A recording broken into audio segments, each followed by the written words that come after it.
This is the plaintiff, Gary Snow. He says he let the defendant borrow some money to help pay the bills, and when he asked for it back, she went from nice Dr. Jekyll to mean Mr. Hyde. Now it's been a whole year. He still hasn't been paid back. He's done waiting around for miracles and needs the judge's help getting his hard-earned $1,000 returned.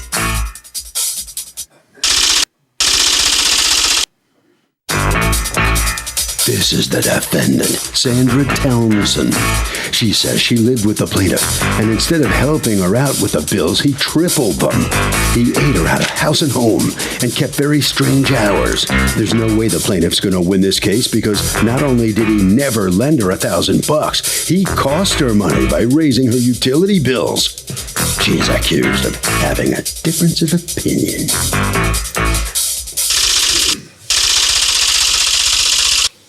All parties, please raise your right hands. Welcome back to the People's Court. Next case on the docket, the plaintiff loaned the defendant money for bills and got stiffed. But the defendant says the plaintiff tripled what she owed him by eating her out of house and home.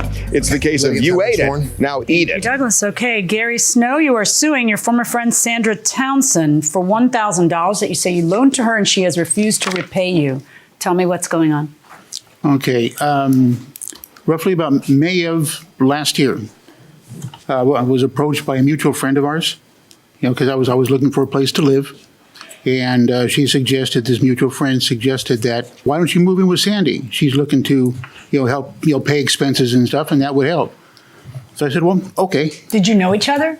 At the time, I don't think so.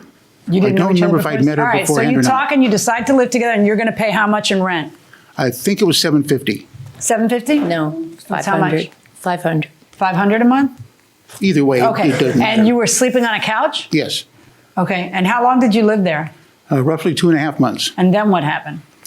One morning, she came out. I could tell that there was something wrong because all night long you could hear her, stomping back and forth in the house. And she came to me and just started yelling and ranting and raving about, that I had increased her bills and I'm eating her food, and rather than have a confrontation and say it's not worth it. Okay, I just said, all right, I'm going to go.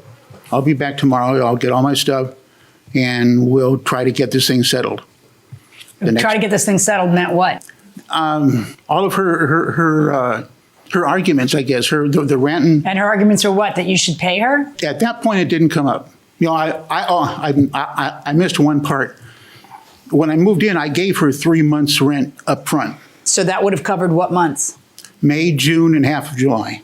Okay. Because I moved out on July 14th. Okay. So go on. And on July 15th, I came back, picked up my stuff and such.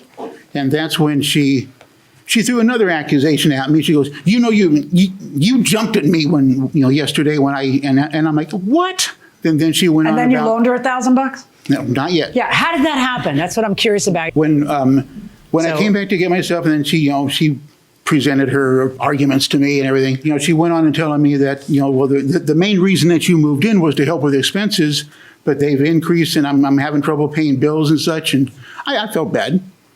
And so I took all my stuff out to the car, and when I came back, I handed her a check for $1,000. As what?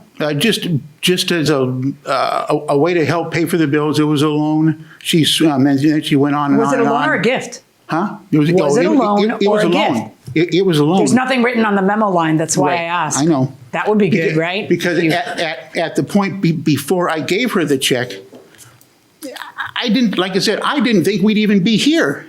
What's going on? He says you owe him $1,000. No, Your Honor. The rent that I charged him was $500 a month. I met him through a friend of mine. I'm sorry if I'm getting a little mixed up here. That's all right. So you met him through a friend of yours. Okay, you were charging him $500 a month. And he was paid up for 3 months. He left in the middle of the 3rd month.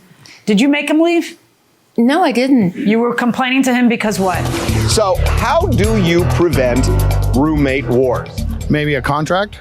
So would you really sit down with the roommate you're moving in with and saying, let's draft a contract? Well, aren't you signing a lease together? That's true. That's true. I mean, how do you do it? I'll just set boundaries, just like. How do you, but what do? You sit down with the person, what do you do?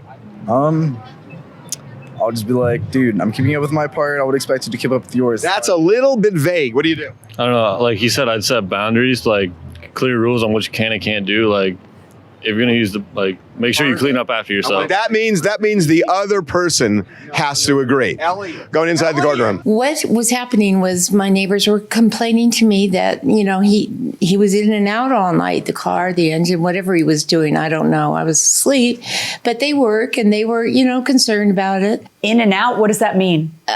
His car starting and at what time of the night? I don't know. I was asleep. Was it 8 o'clock at night or 9 o'clock at night, or is it 3 in the morning? It was past midnight. Like past he'd come midnight. in and out. So the neighbors complained to you, and that's when you talked to him about what the neighbors had said?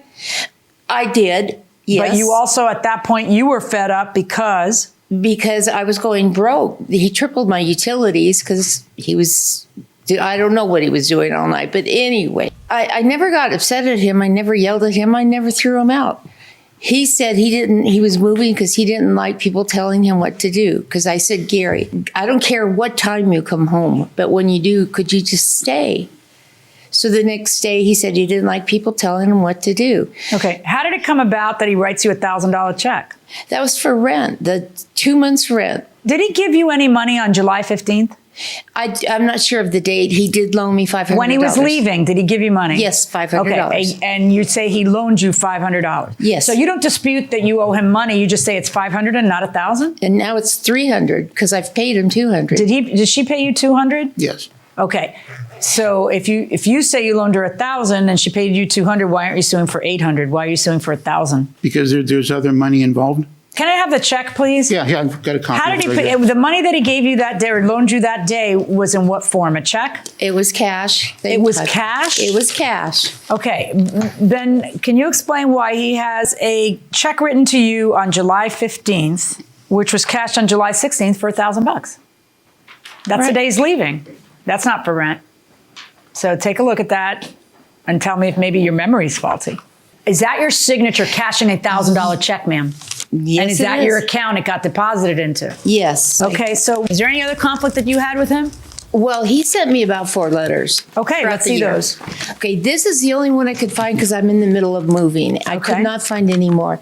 And then these are some of my letters that I wrote him back in answer. Okay. And he kept changing the amount. First it was $1,700, and then it was $1,500, and now it's $1,000. God, Gary, you are mixing me up with the 500,000 people that you gave money to. Were you loaning a lot of money at this time? Just because of circumstance, I was in a position where I had a little cash. God bless you. You were loaning it out to people? I had some extra cash, so I loaned some money to a couple of friends. Just a few. I mean, she's making it sound like that I was throwing money all over the place. That's your prerogative. It's your money. I know. I helped a friend, so he wouldn't have to get kicked out of his house, pay what he was owed there. Okay. On August 17th, which is a year later, he writes, if you pay me another $800, you can just consider this paid at $1,000, which will save you $500. You're telling her that she owed you $1,500? Yeah, it was cash, so I can't back it up, but... Why did you wait so long to sue? It just occurred to you a few months ago that... No, well, yeah, in a way, yeah. You have this check for $1,000, but she's saying that's for the $500 a month rent because you lived there in different months than the ones you're claiming. Can you prove what months you lived there? Can I prove it? No. Yeah. That's prove it. That word's thrown around in court all the time. That's why I'm waiting for the $1,000. Do you, when you were complaining about how he, tripled your bills, do you have him here with you? No, I'm in the middle of moving, and I knew it. What do you mean you knew it? You're the guy who walks in here with nothing but a check with nothing on the memo line. I don't know if this is rent. If rent was $500, $1,000 might be rent. I don't know what you did. It wasn't. No. And then the letter she sends you is you paid me 2 months rent and you loaned me $500. Well, 2 months rent would be $1,000. This money is not for rent.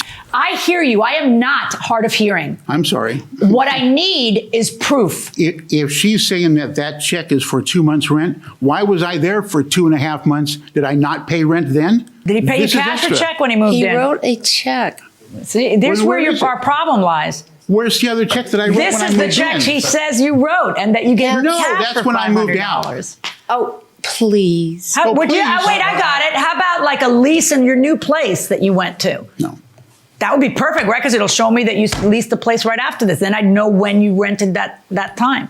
Based on what I'm hearing, the one thing you can prove is what she admits to, which is that she owes you $300. Verdict for the plaintiff, $300.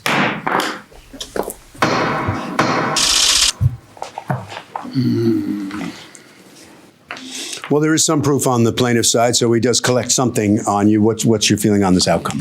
I thank the judge, but I don't feel I owe him $300 more. I really don't. How tough was he to live with? Oh my God. What? It was tough. It was very tough. Why? He lived in my front room. He had the big screen TV, the kitchen. He had, everything but a bed. Mm-hmm. And so why would he turn this around on you and try to change it? I have no idea. Why would he do I have this? no idea. All right, right down there, okay? Thank you. All right, so come on here. You're not able to prove everything you wanted, but you got something out of it. I mean, Well, you I'm need glad I proof. got some money, but it's not what for. It's not for what I'm owed. So why would she change on you? I have no idea. I mean, no one has any idea of anything. She changed from Dr. Jekyll and Mr. Hyde. Yeah, how? When she came out that one morning and confronted me, I mean, she was a completely different person. Up until then, she was a nice lady. Like, for instance? I mean, she was all standing and yelling and, you did this and you've done it. And I'm like, no. You know what? I'm going to go. Harvey? Okay, so when you move in with somebody, these guys are kind of right, but you have to sit down and have an adult conversation specifically about the expectations, but very specific. I have to, who's paying the bills, when you pay, what happens if somebody's late. If you do that at the beginning, you're not going to hate them at the end. And that's going to do it for this case. Litigants for the next case on the way into the courtroom right now.